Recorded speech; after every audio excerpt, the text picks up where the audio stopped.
Bonsoir à tous et toutes. Je vous en prie, pour les derniers et les dernières, vous pouvez prendre place et soyez les bienvenus à la soirée DIFT en ce 3 octobre. Donc je suis Georges Badevant, directeur général de Captain Cause, pour ceux qui ne me connaissent pas encore. Et je suis avec Frédéric.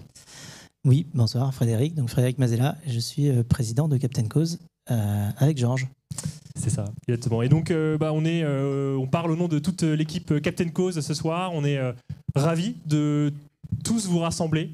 Vous le savez, Captain Cause, c'est un pont entre le monde des entreprises et le monde des associations. À une époque où les sociétés n'ont jamais été aussi polarisées, fragmentées. On a besoin de ponts, d'espaces de dialogue, d'espaces de soutien réciproque. Nous, c'est le rôle qu'on s'est donné depuis 2 ans, et parce que ce soir, en fait, on fête nos 2 ans. Il y aura quelques surprises, mais on est déjà hyper content de le fêter avec vous tous et toutes. Et donc ce soir, on va parler un peu de Captain Cause, ou pas, enfin vous verrez. Et on va aussi prendre un grand bol d'inspiration avec quelques prises de parole qu'on espère le plus énergisantes possible. Et ensuite, pas mal de rencontres dans l'esprit de ce pont. Sur un pont, on ne fait pas que se frôler, on peut se parler, se rencontrer, échanger. Et donc, l'an passé, on avait fait un premier bilan de notre impact, parce que, vous le savez, Captain Cause permet de financer de fabuleux projets à impact. Et là, on se disait que c'était l'objet d'une petite rétrospective rapide. Captain Cause, en 2 ans, on a déjà embarqué 250 marques. En fait, cet après-midi, j'ai appris que c'était 294. Donc, en fait, j'étais pas très à jour, mais on va arrondir de manière humble à 250. On est la seule équipe qui communique des chiffres moins gros que l'existant. Voilà. On a embarqué, donc vous le savez, c'est un mécanisme tripartite. On offre des DIFT qui sont ensuite distribués par des difters. Et 85 000 personnes ont déjà adoré DIFTer en 2 ans, et avec des partenariats à impact assez exponentiel qui commencent à se lancer en plus en ce moment. Et au global, l'ensemble, on a en tout déjà financé 300 projets associatifs d'intérêt général, qu'ils soient sociaux et environnementaux. On m'a dit que c'était 324. Ouais. Donc voilà, vous voyez quelques-unes des marques en bas avec qui on a eu la chance de travailler. Et surtout, il y a aussi une troisième statistique qui n'est pas sur cette slide, mais qui est 15. 15, c'est comme le nombre de personnes qui constituent l'équipe Captain Cause, et je suis très fier de la diriger, cette équipe. La voici, donc je pense qu'on peut l'applaudir.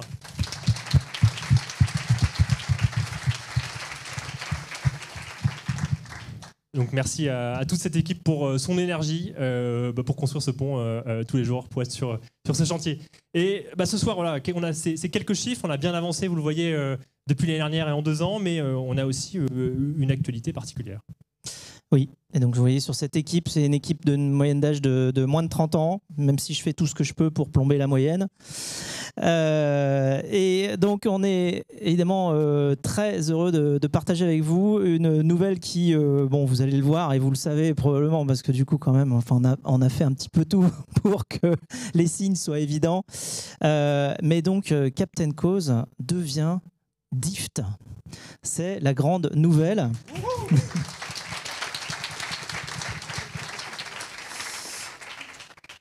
Alors, c'est évidemment une occasion de faire la fête, mais c'est aussi une occasion de vous raconter la petite histoire derrière la naissance du mot DIFT. Alors, DIFT est né DIFT a 2 parents. Il a un parent qui s'appelle Don et un parent qui s'appelle Gift. Et bien ensemble, ils ont fait le fabuleux mot DIFT, puisque c'est 2 mots fabuleux, don et gift, puisque c'est porteur évidemment de beaucoup d'émotions et c'est porteur de joie également. Le don, c'est émotionnel, et le cadeau, c'est une manifestation de surprise et de joie. Et donc, on les a mis tous les 2 ensemble pour faire le mot DIFT, qui va bientôt s'animer si on appuie sur le bouton rouge du lecteur YouTube. Changer le monde, voilà. Ça vous DIFT. Voilà, avec un beau jeu de mots, changer le monde, ça vous DIFT. Changer le monde, ça vous DIFT. Voilà. Changer le monde, ça vous dit? Voilà, donc là maintenant on a compris. Ça y est. Vous découvrez en même temps notre nouveau logo. Ah, là on est allé une fois trop. Voilà, notre nouveau logo qui, comme vous le voyez, représente donc le D de Dift et le cœur de l'émotion et de la générosité. Concrètement, c'est même un petit peu plus subtil que cela, puisque il y a le D, il y a la générosité du cœur, mais il y a aussi le fait que le logo est tourné vers l'avenir, comme vous le voyez, il se dirige vers la droite, et dans nos conventions, notamment d'écriture, eh bien la droite c'est le futur. Donc c'est bien notre intention. Et puis on est allé jusqu'au bout, puisque non seulement on s'appelle Dift, mais en plus le mot Dift est conjugable. Et alors dans toutes les lignes, dans toutes les langues, on s'est essayé à le conjuguer. Donc, alors en français, ça fait tu difteras, c'est le 11e commandement. Enfin, il y en avait 10 et ils en avaient oublié un, donc on a mis un autre, ça s'appelle tu difteras. En espagnol, vous pouvez dire voy a diftar. Ça marche très très bien. On a testé auprès des Espagnols, ils adorent. We love difting, ça marche très très bien aussi en anglais. Et alors en latin, je vais me risquer un peu, même si je pense qu'il n'y a pas de latin dans la salle, du coup, donc il n'y a aucun risque.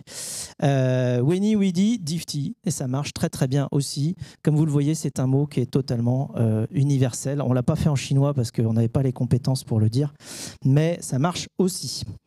Voilà, donc alors par contre, cette nouvelle-là qu'on vous révèle ce soir, elle est encore secrète, enfin on essaye. C'est-à-dire qu'on va communiquer dessus la semaine prochaine, donc ne faites pas trop de tweets tout de suite. On a voulu partager ça avec vous parce que c'est important, c'est avec vous qu'on construit le futur de Dift. Donc, en revanche, voilà, si vous pouvez le garder pour vous jusqu'à la semaine prochaine. Par contre, la semaine prochaine, il faut faire du bruit avec nous. Donc, quand on fera du bruit sur les réseaux sociaux et dans les médias et partout, et quand vous nous verrez, eh bien, n'hésitez pas à relayer l'information. Je crois qu'on va même vous fournir des éléments pour vous aider à communiquer si vous souhaitez le faire aussi. Voilà. Je passe la parole à Georges. C'est ça, et on a une chance aussi, c'est que vous pourrez communiquer avec une URL avec très très peu de lettres, puisque vous pourrez désormais nous retrouver sur dift.com. Ça va dans le sens de cette ultra simplification de notre récompense solidaire qu'on offre, et donc une magnifique adresse maintenant pour nous retrouver. Et moi j'ai récupéré l'email fred@dift.com et là je peux vous dire que je suis content. Et donc, Dift est né, le terme Dift est né il y a un an. Là, aujourd'hui, on se rebaptise Captain Cause de ce nom-là. Mais les Dift, il y en a déjà beaucoup, à vrai dire. Ça fait quand même depuis 2 ans que vous l'avez vu, il y a beaucoup de Dift qui ont été distribués. Et donc, on voulait faire un point sur l'impact que ça représente. Car évidemment, on a lancé cette aventure pour ça, pour qu'il y ait un impact qui soit exponentiel et qu'on ait des projets de terrain qui soient financés grâce à ces financements. Et donc, on a compté et ça représente au global 10 millions d'euros qui ont déjà été reversés aux associations en 2 ans. Alors derrière ces grands chiffres, là, on a mis quelques exemples.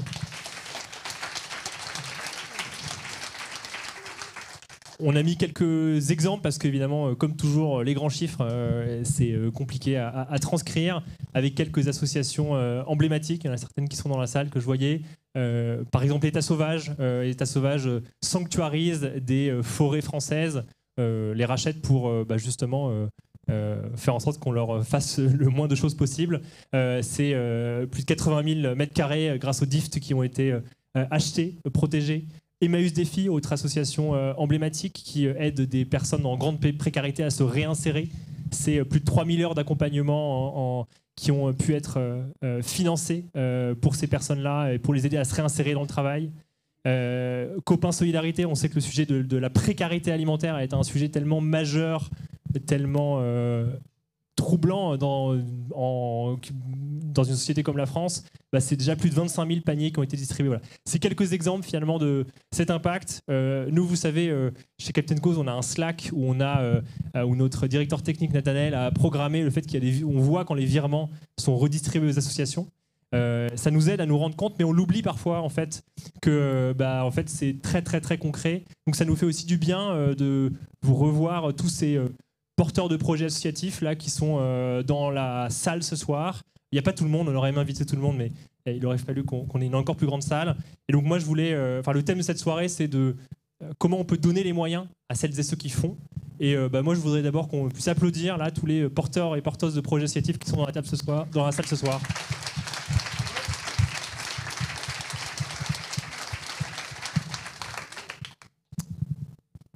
Merci beaucoup à vous. Et Fred, je t'en prie. Oui, d'ailleurs, j'en profite puisque tu parlais de Slack. Je remarque que slack.com, c'est 5 caractères.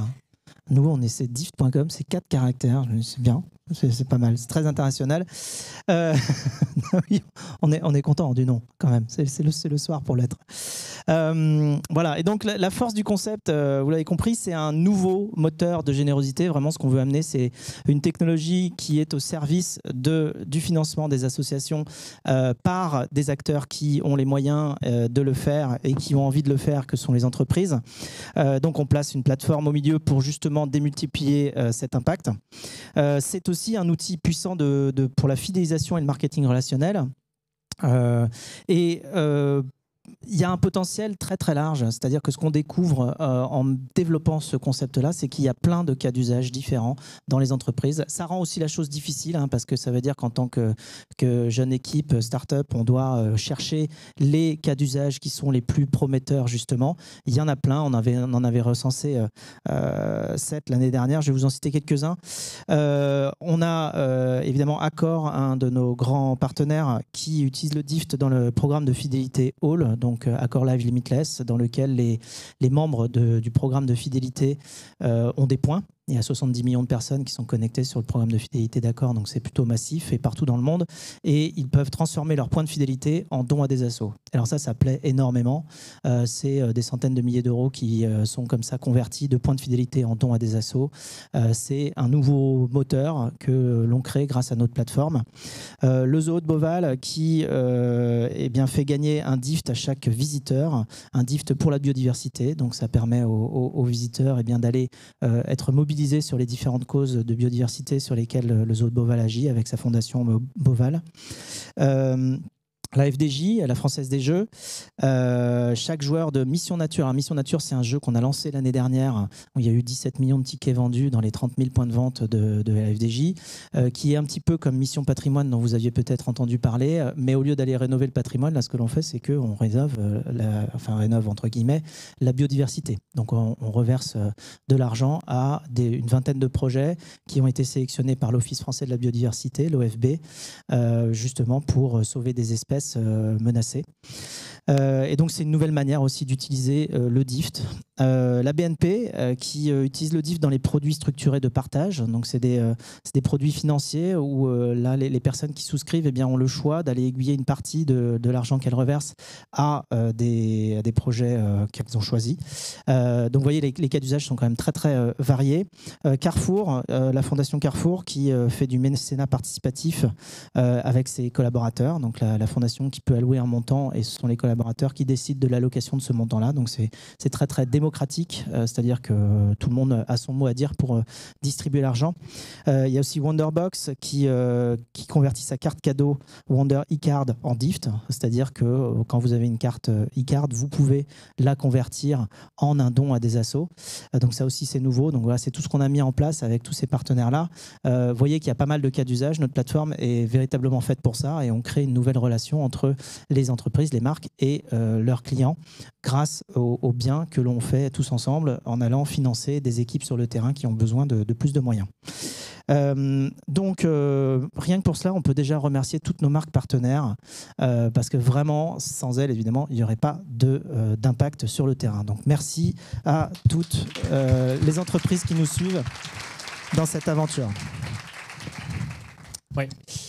Et ces marques, elles bougent parce que dans ces entreprises, il y a des humains qui se disent que piloter une entreprise, c'est pas que des dashboards et de la surefficacité, c'est aussi assumer que le rôle de l'entreprise au XXIe siècle, il implique une contribution sociale et sociétale.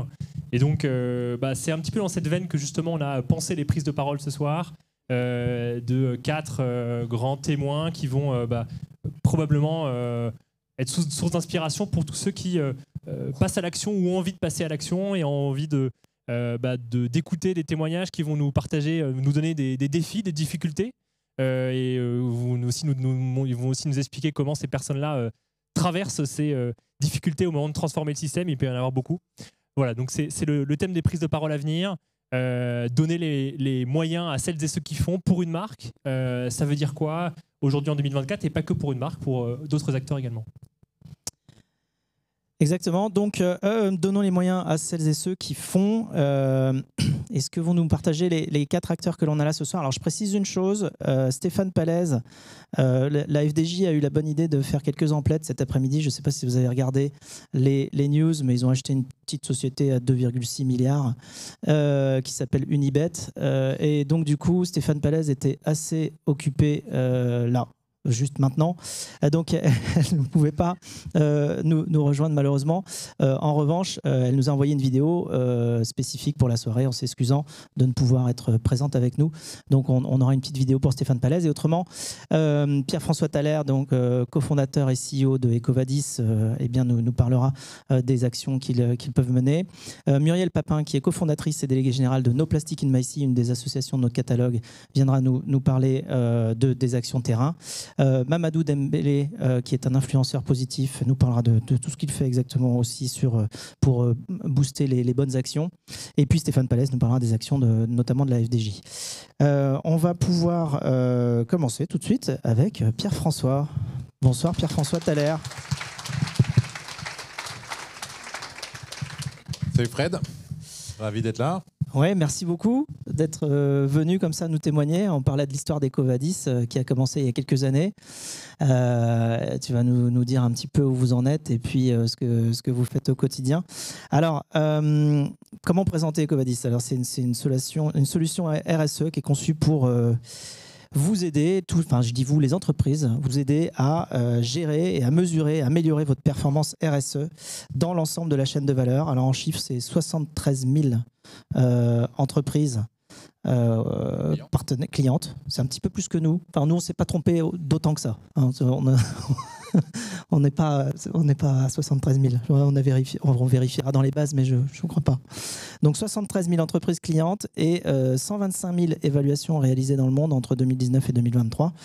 Alors, vous avez réussi à créer un standard dans le domaine de l'ESG. C'était quand même pas gagné au début. Alors, on a l'impression qu'aujourd'hui, c'est dans l'air du temps, mais à l'époque, il fallait quand même être extrêmement visionnaire pour le lancer, en fournissant aux directions achats des outils concrets.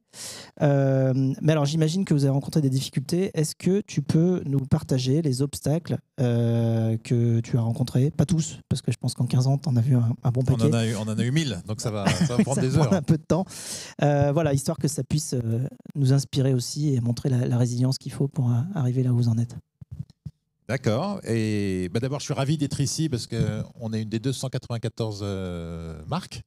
Voilà, on était très. Enfin, c'est un projet formidable qu'on suit depuis le début. Je suis impressionné de voir les développements en 2 ans. Et effectivement, on a utilisé Dift c'est bien. pour engager nos clients et des milliers de clients à l'occasion de l'enquête annuelle qu'on fait pour mesurer leur satisfaction.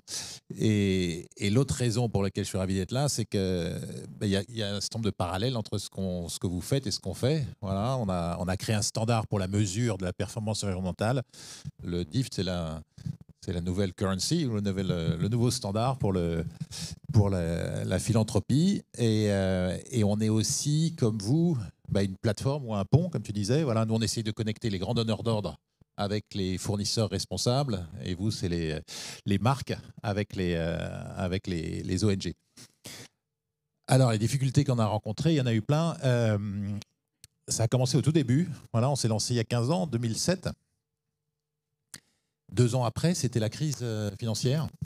Et donc, je me souviens, j'allais voir les directeurs achats de grands groupes. Je leur disais, on a un truc super, on va vous aider à mesurer la performance durable de vos fournisseurs. Et ils me disaient, en fait, j'aimerais savoir si mes fournisseurs seront encore en vie dans 15 jours. Voilà, donc savoir s'ils seront durables dans 10 ans, aucun intérêt pour moi. Donc, ça a été dur. Et on a poursuivi le chemin, voilà, on a essayé d'être résilient. Et la raison pour laquelle j'en parle, c'est que voilà, je trouve qu'aujourd'hui, il y a un petit peu ce sentiment avec les tensions géopolitiques, les tensions économiques, il y a un peu ce sentiment de retour en arrière sur nombre de sujets RSE. Voilà, on a eu des vents positifs incroyables depuis 5 ans. Et là, il y a le sentiment que c'est un peu plus dur. Et ben, il faut tout simplement continuer. Voilà, on a continué et ça a marché. Et les sujets sur lesquels on est, que ce soit les sujets sociaux ou les sujets environnementaux, c'est tellement des tendances de long terme qu'il ne faut pas s'arrêter aux petites difficultés temporaires. Voilà. Autre challenge qu'on a rencontré, quand on a démarré, on voyait des grandes marques du CAC 40 voilà, qui avaient des rapports développement durable incroyables, qui expliquaient que c'était un sujet super important pour les boîtes. Et donc, on a été voir ces marques. Et on leur a dit, c'est tellement important pour vous qu'on a un truc super pour gérer votre supply chain. Vous avez sûrement un budget de 500 000 €. Et ils nous ont dit, non, en fait, le budget développement durable total de la société, c'est 50 000 €. Et on s'est dit, ça va être compliqué. Et je pense que vous êtes confrontés aussi à ça. Voilà, il y a un décalage souvent entre les intentions en matière de philanthropie et les budgets. Et on a réussi à monter quand même une licorne. Voilà, en trouvant un modèle de réseau, en distribuant ses coûts sur un nombre incroyable, un nombre très élevé de boîtes, quoi. Et voilà, et en arrivant à faire quelque chose avec des prix très bas, très serrés, mais en faisant beaucoup de volume et beaucoup de... Voilà, aujourd'hui, on a 75 000 clients et on prévoit d'en rajouter l'année prochaine 37 000 dans 150 pays. Voilà, on arrive à monter quand même quelque chose qui Comment tu marche. fais? Comment est-ce qu'on fait? Comment tu rajoutes 37 000 clients comme ça? Il est où le bouton? Le bouton, c'est qu'on a 1500 grandes multinationales, voilà, comme L'Oréal, comme General Motors, comme Starbucks, qui disent à tous leurs fournisseurs dans le monde, si vous voulez travailler avec nous, voilà, on va donner la priorité aux fournisseurs qui sont les mieux disants en matière environnementale et sociale. Et pour ça, il faut se faire évaluer par Ecovadis, il faut devenir client d'Ecovadis. Voilà. Et puis, dernière difficulté qu'on a rencontrée, quand on est sur des modèles de marketplace, comme vous êtes, il y a toujours le problème de l'œuf et la poule. C'est-à-dire que les grands donneurs d'ordre qu'on allait voir nous disaient, c'est super votre truc, mais est-ce que tous les fournisseurs sont là? Donc il n'y en avait pas. Et puis les fournisseurs nous disaient, mais votre système c'est super, mais est-ce que tous les donneurs d'ordre sont là? Ils n'étaient pas là. Donc on a dû créer... T'as pas fait la technique classique du vendeur en disant, si, c'est bon, votre voisin l'a déjà acheté, d'ailleurs... toi, t'es comme ça? Non, j'ai dit la technique. J'ai dit la technique du vendeur, j'ai pas dit que c'était moi. Non, et donc on a résolu le problème, en fait, en rencontrant, donc tout au début, au sein de ces grandes entreprises, voilà, des intrapreneurs ou des pionniers, tu connais bien le sujet, voilà, qui nous ont dit, je sais que mes concurrents ne sont pas là, je sais que mes fournisseurs ne sont pas là, mais je crois dans le modèle et je vais me lancer. Et on continue à avoir ça à chaque fois qu'on craque un nouveau marché, que ce soit le Japon, que ce soit l'aéronautique aux États-Unis. À chaque fois, c'est des hommes et des femmes. Voilà, c'est des dirigeants d'entreprise qui disent, je sais que je suis le premier, mais je crois qu'on va réussir à créer un standard et je vais y aller. Voilà. Et donc, ce qui me motive tous les jours, c'est ça, c'est les clients et les intrapreneurs dans toutes ces boîtes qui disent, on va craquer le truc et on va lancer quelque chose qui n'existe pas.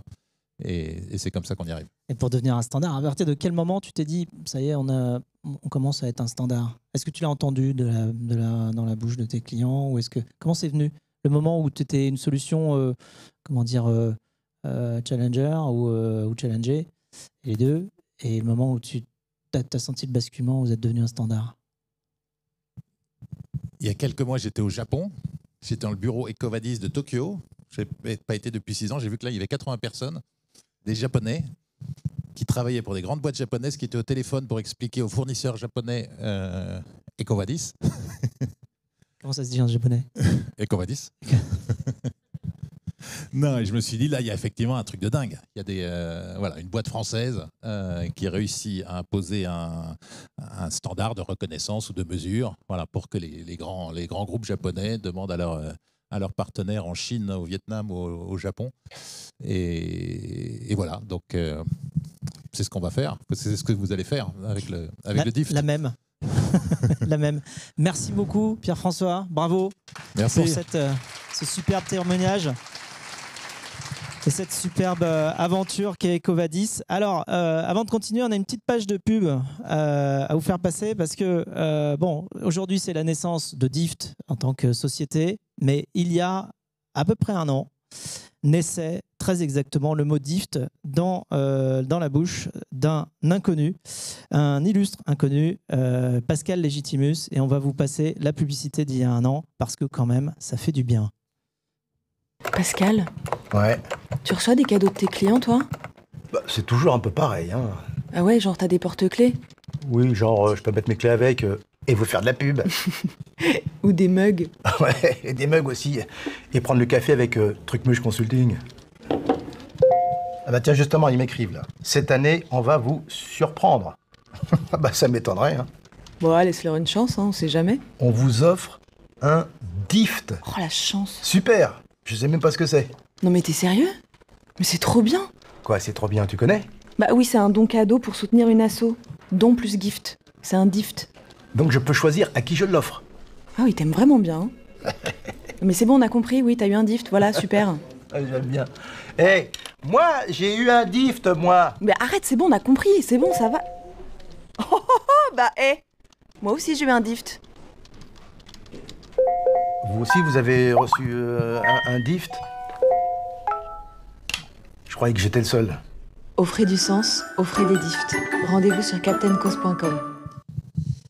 Voilà, une pub formidable. Un grand merci à Pascal Legitimus d'ailleurs d'avoir accepté de faire ce rôle dans ce contexte-là. Alors on va passer immédiatement à la suite avec Muriel Papin, directrice et cofondatrice de No Plastic in My Sea, une des associations qu'on a à notre catalogue. Bonsoir Muriel.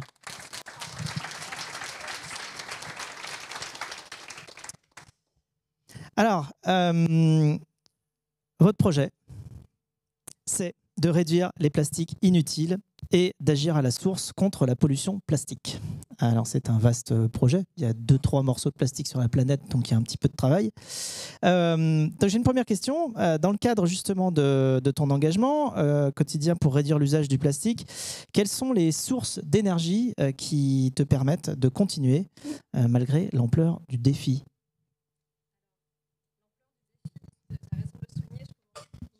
Oui, je crois qu'il marche. Ah voilà, c'est mieux, oui. Donc l'ampleur du défi, c'est de trouver le bouton pour, pour pouvoir être entendu. Oui, l'ampleur du défi, un mot, hein, la pollution plastique, microplastique, c'est absolument énorme. C'est tous les milieux qui sont concernés par cette pollution. Et même notre corps est concerné aussi, puisqu'on ingère, on inhale des microplastiques. Voilà, c'est assez pour plomber l'ambiance. Mais quand on est face à ça, bah forcément, il faut beaucoup d'énergie. Et quand on est face à une production plastique qui ne fait qu'augmenter, puisque en fait on est à 400 millions de tonnes dans le monde par an et on nous prédit plus d'1 milliard dans quelques années, et donc une pollution qui va augmenter d'autant. Donc face à ça, il faut de l'énergie. Donc les sources d'énergie, la première pour moi, et ça a été aussi celle qui a permis la fondation de l'association, c'est l'amour de la mer. Puisque c'est ça qui a motivé le nom de l'association No Plastic in My Sea. On ne veut pas de plastique dans notre mer. Depuis, on a découvert qu'il y en a partout. Mais voilà, donc on n'en veut ni dans la mer, ni ailleurs. Donc ça, c'est la première source d'énergie. Et puis c'est aussi, quand on a créé l'association, on a pensé aux générations futures. Donc moi, j'ai pensé à mon fils, mais aussi à tous vos enfants et à toutes les générations futures à venir, parce que moi j'ai le souvenir de plages sans plastique, j'ai le souvenir d'une mer sans pollution, et j'ai envie que les générations futures accèdent aussi à ça. Donc voilà, c'est l'amour des autres, et l'amour de la mer, c'est une première source d'énergie. Après, il y a une autre source d'énergie. Je vais rester sur les sentiments. Parfois, c'est la colère. En fait, la colère face à l'immobilisme, face aux incivilités, face à l'inaction, eh bien, ça devient un moteur et une source d'énergie, et on la transforme. Et donc cette colère, on va la transformer en action. Parfois, elle va nous amener à challenger des gens, à challenger des entreprises, même à faire du name and shame quand on est très militant, parce que ça fait aussi partie de nos actions. Dans les choses qu'on fait, par exemple, quand on ramasse des déchets, pas à chaque fois, mais de temps en temps, on note les marques, et puis après, on expose les marques. Voilà. Donc ça, c'est notre côté plus militant. Je sais que ça ne plaît pas à toutes les entreprises, mais ça fait partie aussi, c'est aussi le rôle des associations, de temps en temps, d'exposer les responsabilités. Voilà. Donc la colère, c'est aussi une source d'énergie pour agir de manière importante. Puis après, il y a quelque chose qui est très important pour nous, c'est le collectif. Et nous, on crée souvent des coalitions, on rejoint des coalitions. On est membre d'un grand mouvement international qui s'appelle Break Free from Plastic. Beau programme. Hein. Donc on est 2000 associations dans le monde. C'est Freddie Mercury qui chante. Voilà. Ouais. Hyper important de travailler la pollution plastique, elle est mondiale. C'est hyper important en tant qu'association d'être présent dans un mouvement international. En face de nous, on a aussi des entreprises qui sont des multinationales qui reposent beaucoup sur le plastique. Donc voilà, c'est important d'être dans des coalitions. Donc ça, c'est une coalition qu'on a rejointe. Et on crée aussi des coalitions. Et on crée des coalitions avec des associations, mais aussi avec des entreprises. Parce qu'il y a des entreprises qui se bougent pour trouver des solutions. Ce n'est pas les associations qui vont transformer les modèles économiques. Elles vont pousser à, mais c'est les entreprises qui vont trouver des modèles économiques. Il y a plein de jeunes entrepreneurs qui ont des solutions pour nous aider à sortir des plastiques à usage unique. Donc on collabore beaucoup avec eux. Alors comment concrètement, comment on diminue et comment justement ces nouveaux modèles peuvent permettre de diminuer la quantité de plastique qui se retrouve dans les océans, mais tout court aussi, qui est produite parfois inutilement. Alors, il y a des nouveaux modèles qui existent pour s'hydrater sans plastique. Donc là, il y a plein de boîtes, notamment des boîtes françaises, qui ont des solutions de filtration pour rassurer les gens si les gens sont effrayés par le fait d'avoir recours à l'eau du robinet, parce qu'il y a eu toute une information pendant des années sur le fait que l'eau en bouteille était mieux que l'eau du robinet. Et donc, je ne sais pas si je dois nommer des boîtes ou pas. Est-ce que c'est vrai ou c'est pas vrai que l'eau du robinet aujourd'hui, c'est un vaste débat. Hein. Ça, c'est un vaste débat, eau du robinet versus eau en bouteille, parce que je pense que tout le monde a entendu parler du scandale de Nestlé, des sources Alma qui faisaient des traitements qu'ils n'étaient pas censés faire. Donc, en fait, l'eau, elle vient à peu près des mêmes endroits, entre eau du robinet et eau en bouteille. Donc, moi, je bois que de l'eau du robinet. Okay, c'est bon. Voilà, moi aussi. Voilà, donc, je vous conseille de boire tous de l'eau du robinet, mais parfois, il y a quand même, pour nuancer, il y a quand même des régions où il y a de l'usage de pesticides de manière importante et peut-être que l'eau est de moins bonne qualité. D'ailleurs, de temps en temps, on ferme des captages. Ça existe. Donc, on peut comprendre que des gens soient effrayés, qu'ils aient recours à l'eau en bouteille ou qu'ils aient besoin de solutions de filtration. Voilà. Donc, c'est pour ça que c'est important. Donc, dans les solutions des entreprises, il y a des solutions de filtration pour s'hydrater sans plastique, il y a des solutions pour se laver, pour laver ses cheveux, laver son corps sans plastique, avec des produits solides, avec des produits aussi à diluer. Je donne des noms ou... Oui. C'est du name and shame ou c'est du name and... Non, mais voilà, c'est aussi pour être positif. D'accord, c'est par exemple, du name positif. Il y a 900 Care, qui est une boîte qui fait du gel douche à diluer. Voilà, bon. Sur la filtration, il y a Castelli qui est bien connu. Donc, en fait, il y a plein de jeunes entreprises.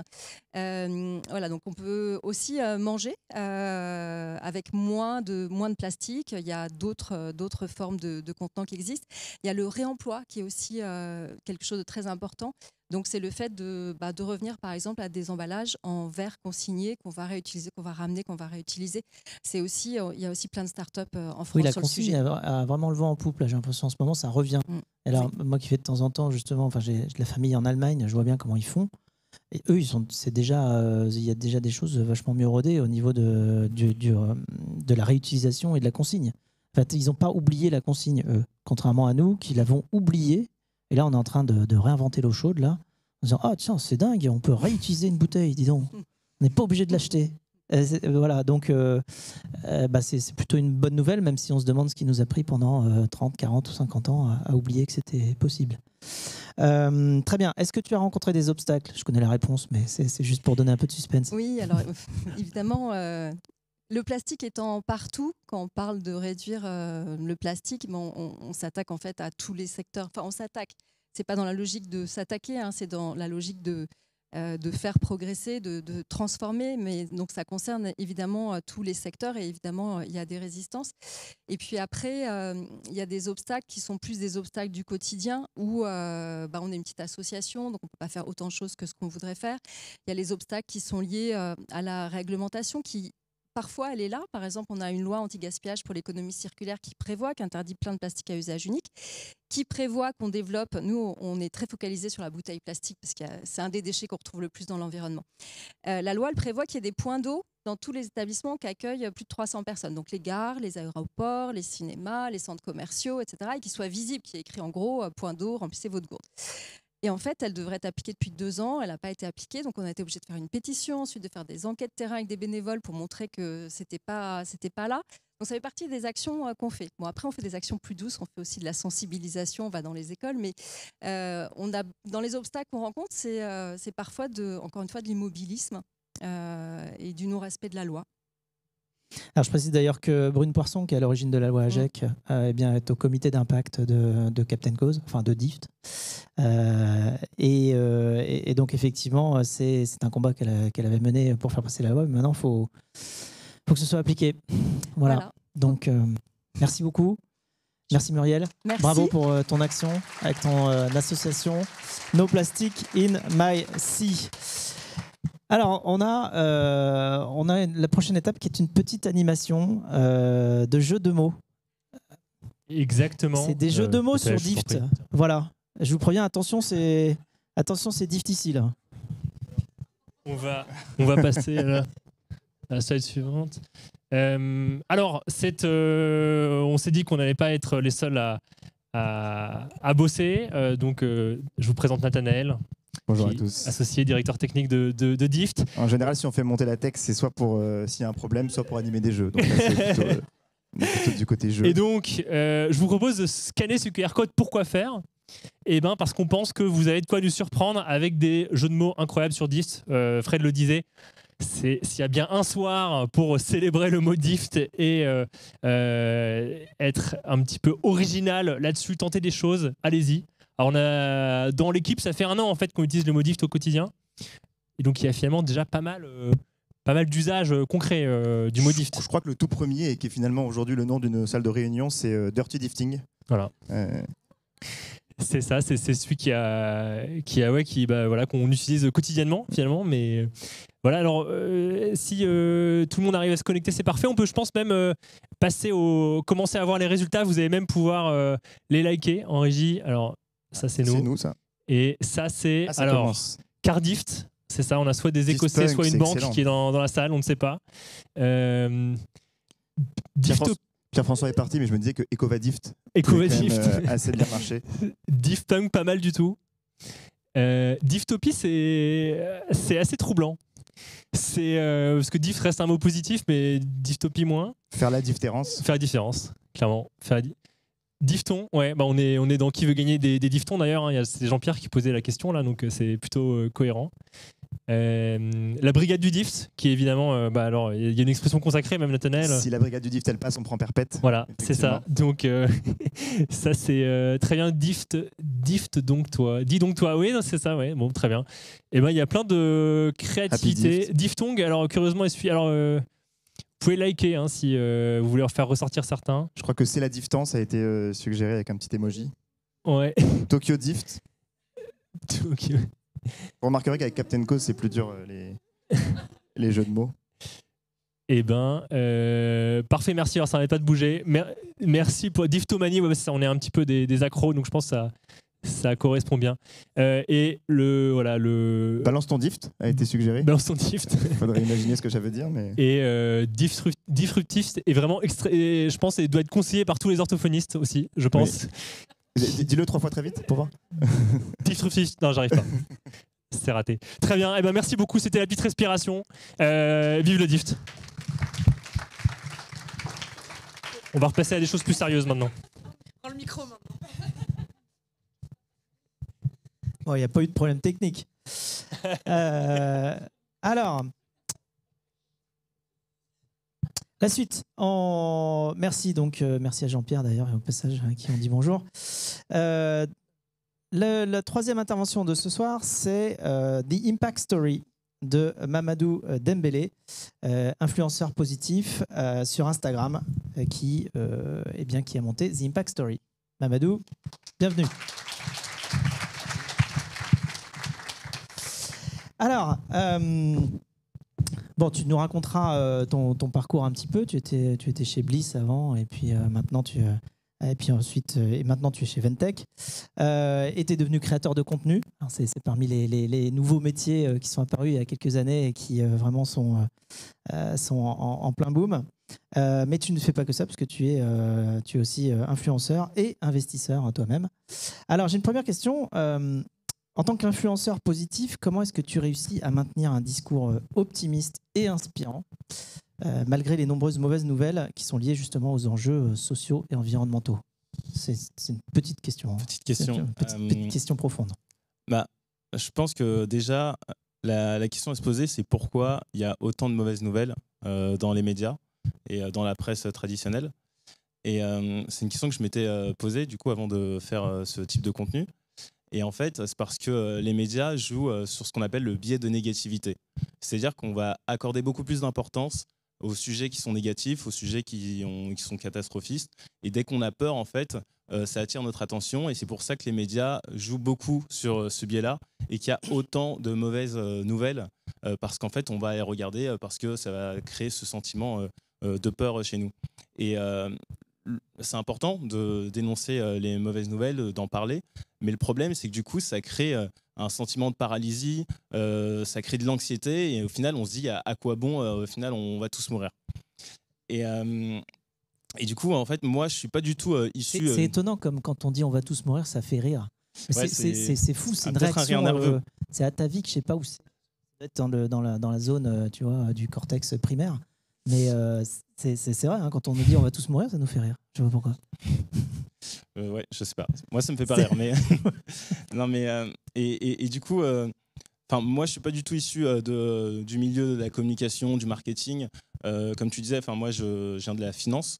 Et avant de diffuser toutes ces bonnes nouvelles, donc je faisais de la finance, je le fais toujours. Et en fait, cette histoire sur la création de contenu, elle a commencé quand je faisais un stage à la Défense dans une grande banque française. Et je crois que c'était au bout du 3e mois, j'arrive donc en costard-cravate devant les tours. Et là, en fait, j'assiste à la plus grande manifestation de Greenpeace qui bloque les tours avec plein de slogans comme moins de banquiers, plus... Non, c'est moins de banquiers, plus de banquises. Enfin, plein de slogans comme ça. Ah, ils étaient bons en jeu de mots. Ils étaient pas mal. Ça m'a marqué, hein, c'était il y a 5 ans. Et moi, la première réaction que j'ai en voyant cette manifestation de Greenpeace, c'est que je me dis, je suis trop content parce que je me dis qu'on ne va pas travailler aujourd'hui. C'était un peu comme les blocus, quoi. Je vois ça, je me dis, yes, comme un blocus, aujourd'hui, je vais pouvoir rentrer.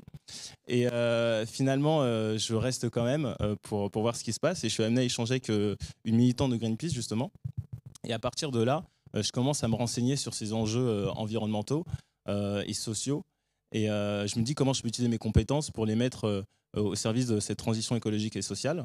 Et du coup, je décide de rejoindre un fonds qui investit dans des startups qui ont un impact environnemental et social. Et du coup, je vois que des solutions dans mon quotidien. Alors qu'en parallèle, quand je regarde la presse et quand on parle d'écologie, on parle que des mauvaises nouvelles et qu'on va tous mourir une fois de plus. Et donc, moi, le fait de voir toutes ces solutions, tous ces entrepreneurs, donc moi, je rencontre une dizaine d'entrepreneurs par jour, donc vraiment 10 solutions différentes dans différents domaines. Donc moi, je me dis, en fait, c'est génial, il y a des solutions qui existent.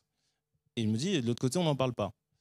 Et donc, je commence à en parler sur les réseaux sociaux. Et pourquoi et comment j'arrive à garder ce discours optimiste, c'est parce que je vois ces solutions, je sais qu'elles existent, et surtout, je sais l'effet que ça a sur ceux qui regardent ce type de contenu. Pour peut-être vous donner des exemples, je reçois pas mal de messages par jour et ça montre bien le fait que ce soit vraiment important de parler des bonnes nouvelles et de garder ce discours optimiste parce que ça incite à l'action. Par exemple, j'ai reçu il n'y a pas longtemps une personne qui m'a dit « Je suis psychologue et je recommande votre compte à tous mes patients désespérés par la société ou souffrant d'éco-anxiété. » Donc c'est un message assez fort. Un autre très fort, vous n'imaginez pas à quel point vous aidez un grand nombre de personnes d'envisager le suicide comme option. Et c'est vrai que c'est assez fort comme type de message, alors qu'on peut se dire qu'on c'est que des vidéos. Mais en fait, le fait d'avoir ce discours optimiste, c'est ultra important et c'est essentiel pour maintenir les gens en action. Oui, complètement. Enfin, même on dit l'espoir fait vivre. Donc, rien que le fait de voir des gens qui agissent, ça donne espoir. Je sais que moi, personnellement, ce qui m'a poussé à lancer cette aventure avec tout le monde, c'est un électrochoc du même type que celui que tu décris, que j'avais vu une fois. C'était la marche du climat qui partait de la place de l'Opéra pour aller à la République. Et puis, il y avait tout un groupe de jeunes qui passaient rue du 4 septembre, devant les locaux de Blablacar.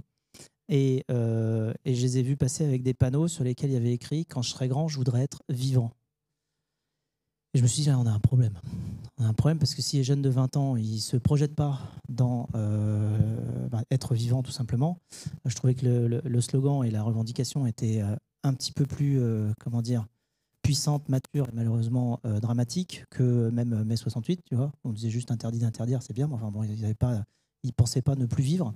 Là, c'est plus grave. Et c'est vrai que ça m'a hanté hyper longtemps en me disant mais qu'est-ce qu'on peut faire, qu'est-ce que moi je peux faire avec mes petites compétences d'entrepreneur pour répondre à ça, quelles solutions on peut éventuellement apporter. Et c'est en partie ça qui a donné naissance à un projet comme Dift, en se disant parce qu'en plus le problème il n'est pas petit, il est grand, donc nous on est là pour avoir de l'impact à l'échelle avec Dift, aller créer une plateforme en disant bon, je sais créer une plateforme, je vais utiliser la technologie pour scaler, pour passer à l'échelle quelque chose qui peut avoir un impact positif. Et donc c'est vrai que ce genre d'électrochoc c'est utile aussi, comme quoi aussi les actions des gens qui sont plus revendicatifs, eh bien ça a cet impact là aussi, c'est la vocation de créer une sorte d'électrochoc et après ça nous incite à l'action. Et ensuite, quand on passe à l'action et qu'on la montre, ça donne envie à plein d'autres gens d'agir aussi.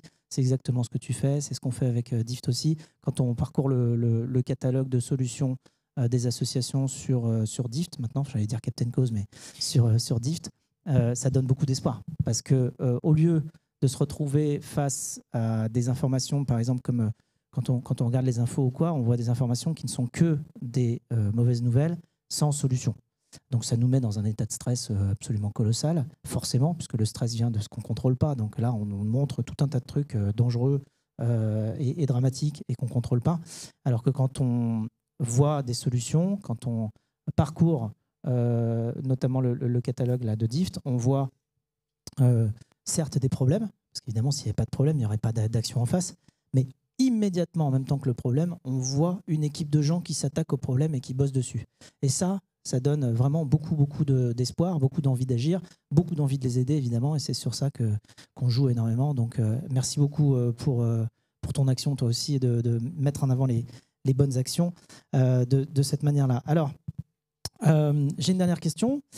Quelles histoires personnelles ou quelles rencontres t'ont donné l'énergie nécessaire justement pour continuer à faire passer les messages? Parce qu'avoir l'électrochoc, c'est bien, mais continuer, évidemment, c'est le plus important. Voilà. Si je veux parler en modèle d'entreprise, je dirais qu'il faut passer au MRR et à l'ARR avec ta solution SaaS et pas avoir juste, une étincelle de départ pour te motiver. Comment tu gardes ton énergie au quotidien? Du coup, effectivement, je rencontre plein d'entrepreneurs et j'ai aussi un podcast où j'interviewe des personnalités, des entrepreneurs ou autres qui ont un engagement. Il y a 2 semaines, justement, j'ai enregistré un épisode avec une personne qui s'appelle Noah Kamala. Et son histoire, elle est vraiment impressionnante. Elle donne vraiment envie de se bouger. Pour vous la faire courte, Noah Kamala, ce qu'il me disait, c'est que c'est pas parce qu'on touche le fond du trou qu'on doit y rester. Et il est très bien placé pour le dire parce que donc lui, il a grandi à Roubaix, dans une cité dans le nord de la France. Il a été abandonné par sa mère à l'âge de 7 ans. Et du coup, il a commencé à devenir un délinquant. Il est passé par la case prison. Et en prison, il a rencontré une personne qui a été déterminante dans son parcours, qui est devenue son père adoptif. En sortant de prison, donc il n'a pas de diplôme, il a un casier judiciaire et il veut quand même se réinsérer dans la société et faire des choses en grand pour impacter positivement la société. Et donc, après ce passage à la case prison, il va réussir par différents stratagèmes. Je vous fais un petit teasing pour aller écouter le podcast comme ça. Mais grosso modo, il va réussir à déployer, à bosser pour Lime, les trottinettes électroniques. Il va s'occuper du déploiement en France des trottinettes, tout ça en 8 mois. Ensuite, il va devenir vice-président chez Voy. Il va cofonder une startup qui s'appelle Charge, qui va introduire au Nasdaq. Il va ensuite cofonder une autre startup qui s'appelle Vasla. Et bref, aujourd'hui, c'est devenu un entrepreneur et un investisseur à succès, alors que pour le coup, il partait vraiment de rien. Et dit comme ça fait vraiment histoire de film. mais il faut rencontrer le personnage pour se rendre compte qu'il a plein d'anecdotes et il montre qu'à chaque fois, quand par exemple il sort de prison, il veut travailler chez Nespresso tout simplement pour être à l'accueil et on lui dit non. Et lui, il reste pas sur ce nom, il se dit comment je vais faire pour me faire accepter chez Nespresso. Donc il envoie son CV, ça fonctionne pas, il écrit une lettre, ça fonctionne pas, il se déplace dans le siège de Nespresso, il se retrouve dans l'ascenseur et il dit qu'il a rendez-vous avec la RH et il avait déjà appelé la RH plusieurs fois et en fait quand la RH le voit, la première réaction qu'elle a, c'est qu'elle est un peu en colère, elle se dit mais je vous ai déjà dit non plusieurs fois et la chance qu'il a, c'est qu'il se retrouve avec le DG de Nespresso qui est juste derrière lui. Et donc là, la RH, du coup, est obligée justement de se montrer beaucoup plus calme et elle accepte de le recevoir en entretien. Et ensuite, à partir de là, elle l'accepte. Et bref, c'est la suite que je vous ai racontée. Mais bref, c'est une histoire de résilience et que je trouvais importante à partager parce qu'elle montre que... Moi, je ne tiens plus. Je ne tiens plus. Je n'ai qu'une hâte, c'est de descendre de scène pour aller écouter le podcast. Donc, merci beaucoup. Merci beaucoup, Mamadou Dembélé, influenceur positif, pour ta contribution à améliorer le monde. Merci.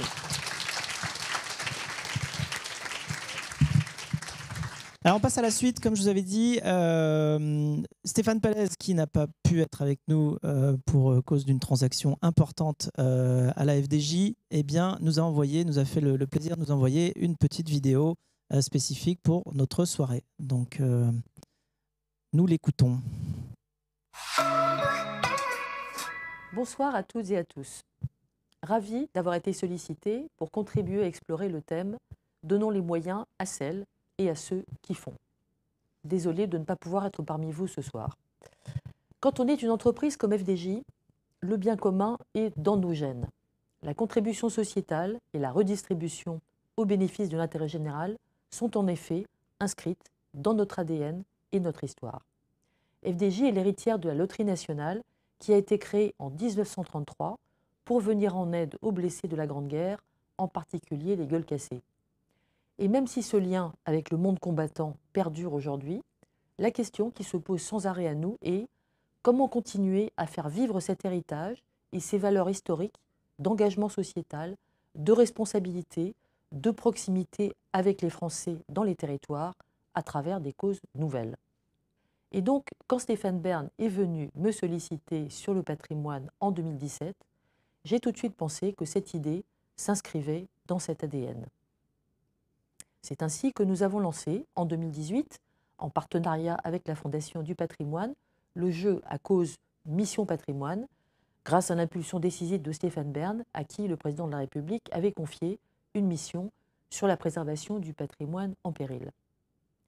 Ce jeu est un véritable succès. C'est d'abord un succès en termes de collecte de fonds. Depuis son lancement en 2018, le jeu Mission Patrimoine a permis de collecter plus de 155 millions d'euros, soit le montant du prélèvement sur les mises qui revient normalement au budget de l'État et qui, ici, est reversé à la Fondation du patrimoine. Cela représente 620 sites d'ores et déjà restaurés ou en cours de restauration. Mais plus important encore, à l'échelle de FDJ, c'est un succès dans le cœur des Français, car il vient reconnaître l'engagement des citoyens dans des projets de proximité. Mission Patrimoine est aujourd'hui installée dans le paysage. C'est en quelque sorte un marronnier de l'automne, avec le mois du patrimoine, qui débute en septembre et qui connaît un point d'orgue avec les Journées européennes du patrimoine. C'est ce succès qui nous a conduit, avec Frédéric Mazella, à unir nos forces et à réussir à lancer en 2023, en partenariat avec l'Office français de la biodiversité, le jeu Mission Nature, qui est en quelque sorte le petit frère de Mission Patrimoine, dédié au soutien de projets de préservation de la biodiversité. Là aussi, l'objectif n'est pas que financier. Certes, la première édition, lancée en 2023, a fait un très bon départ en permettant de collecter 7,2 millions d'euros au profit de 21 projets en France. Elle a aussi été l'occasion de partager cette cause d'intérêt général avec les nombreux acteurs de terrain et de sensibiliser à cet enjeu essentiel pour notre avenir, l'ensemble des Français. En effet, nous y avons ajouté avec Captain Cause une innovation dont nous sommes fiers, une plateforme de sensibilisation du public permettant de découvrir les projets soutenus grâce à un QR code situé sur le ticket. Mission Nature va donc connaître sa 2e édition le 28 octobre prochain, avant une 3e en 2025 qui se déplacera au printemps et qui sera dédiée aux espaces marins. Pour autant, je dois avouer que le lancement de ce 2e jeu n'a pas été facile. La biodiversité, qui est pourtant une préoccupation très forte des Français aujourd'hui, ne bénéficie pas, semble-t-il, au Parlement et dans l'administration des mêmes soutiens.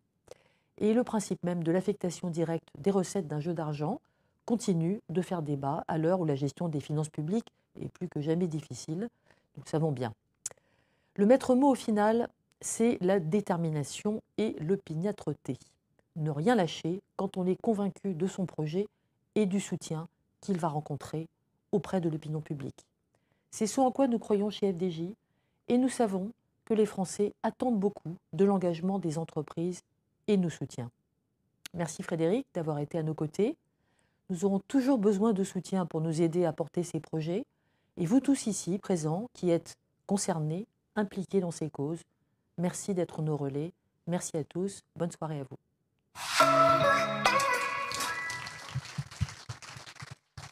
Et on peut dire merci à Stéphane Pallez qui justement arrive à mener les projets jusqu'au bout. Elle n'a pas cité toutes les problématiques qu'on avait sur la route, mais on a réussi effectivement à mener à bien ce projet et c'était pas facile à plein de niveaux. Donc voilà, on va évidemment prévenir Stéphane Pallez qu'on a changé de nom parce qu'elle parlait de Captain Cause dans la vidéo, donc il faut absolument lui dire que maintenant on s'appelle DIFT. Et puis sur ce, on va pouvoir passer à la dernière section, la dernière séquence de cette soirée. Enfin la dernière, non, c'est pas la dernière parce que la dernière ça se passera là-bas. C'est ça exactement. Alors je vais faire venir Clara, cofondatrice, directrice des opérations de Captain Cause sur scène. Alors déjà un teaser, ce n'est que un teaser à ce stade. Vous aviez déjà vu Pascal et Fred. C'est pas pour tout de suite, mais attendez-vous à être surpris dans les semaines à venir. Voilà, c'était juste un teaser. Et maintenant, le dernier obstacle qui vous sépare du cocktail et des petits fours et autres, eh bien, on vous propose de difter. On walk the talk, comme disent les anglo-saxons. L'idée, c'est que vous avez chacun 1000 points. On parle de plus en points chez Dift. 1000 points, ça équivaut, on vous donne la clé de conversion à 10 € par personne. Vous pouvez distribuer ce Dift à l'une des 3 associations qui a un stand aujourd'hui, qui fait partie du catalogue Captain Cause. Est-ce que Clara, qui dirige les opérations, l'impact aussi avec une super autre Clara de l'équipe, tu vas pouvoir nous expliquer, nous présenter rapidement certaines des associations présentes ce soir.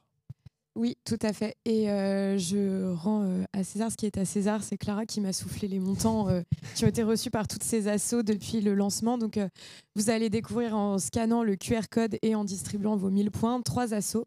Chapitre 2 qui est à nos côtés depuis les tout débuts de Captain Cause puis Dift, qui est une association qui accompagne des jeunes de 18 à 25 ans en leur apportant un soutien financier et un accompagnement social à un moment critique de leur vie puisqu'ils n'ont plus accès à l'aide à l'enfance. Et donc, c'est un créneau qui n'était pas encore trop couvert par les services publics ni les associations jusqu'à leur création.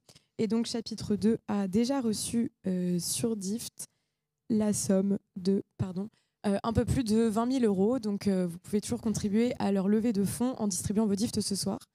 L'Envol, une association qui a aussi reçu beaucoup de financement sur Dift, un peu plus de 50 000 €. C'est une association qui emmène des enfants très malades en vacances adaptées à leurs différentes pathologies. C'est donc une association qui a reçu beaucoup de soutien avec des grands mécènes sur Captain Cause l'année dernière. Et enfin, No Plastic in My Sea, vous avez déjà découvert Muriel sur scène et donc leur action. C'est une association qui donc lutte pour la réduction de production de plastique et donc réduction à la source des déchets qui arrivent dans nos océans. Et No Plastic in My Sea a également reçu un peu plus de 20 000 € sur Captain Cause Dift depuis le lancement.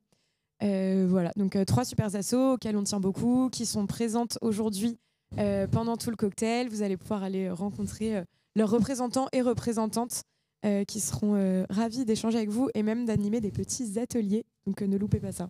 Carrément. Merci beaucoup Clara et merci à ces associations d'être présentes. Vous allez pouvoir les découvrir. On peut peut-être voir d'ailleurs côté régie certains des Alors, alors je pense qu'il faut refresh la page. Voilà, on a eu plus de 60 participations, uncounting. Donc voilà, vous allez recevoir des nouvelles de ces associations. C'est quelque chose de très important chez nous et sur lequel on va continuer à mettre beaucoup d'efforts. Eh bien, c'est de donner des nouvelles, d'expliquer le projet de ces associations. C'est quelque chose qu'on pense très important dans notre modèle pour créer cette confiance et cette transparence. Le don, c'est pas quelque chose de ponctuel, c'est une histoire entre quelqu'un qui veut soutenir un projet et un projet qui se bat sur le terrain. Avant qu'on passe au cocktail, j'aimerais passer à quelques remerciements. D'abord à l'équipe Captain Cause, en particulier à la fois à Flora et à la fois à Flora. Côté design, côté événement, marketing, qui ont déployé un travail énorme pour rendre possible cet événement. Merci à vous et à toute l'équipe, aussi à Agathe, Félicité et tout le reste de l'équipe qui s'est fortement impliqué pour rendre cet événement possible. Également à Conto, vous voyez, il n'y a pas que des logos DIF, même si on en a mis beaucoup. On remercie Conto qui est à la fois un mécène, aussi un de nos partenaires, entre autres, et qui a la gentillesse de nous accueillir dans ce très beau lieu. Donc on les remercie chaleureusement, Paul, s'il nous entend, et la régie. Voilà, et écoutez, merci à tous et toutes. Bon cocktail et vive DIFT.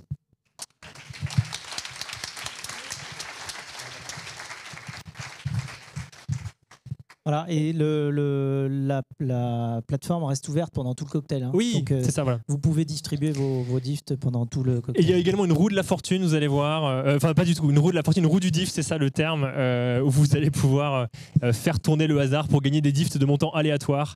Voilà, la FDJ a peut-être à terme du souci à se faire avec nos concepts de jeux de hasard. Merci à tous et c'est parti pour le cocktail.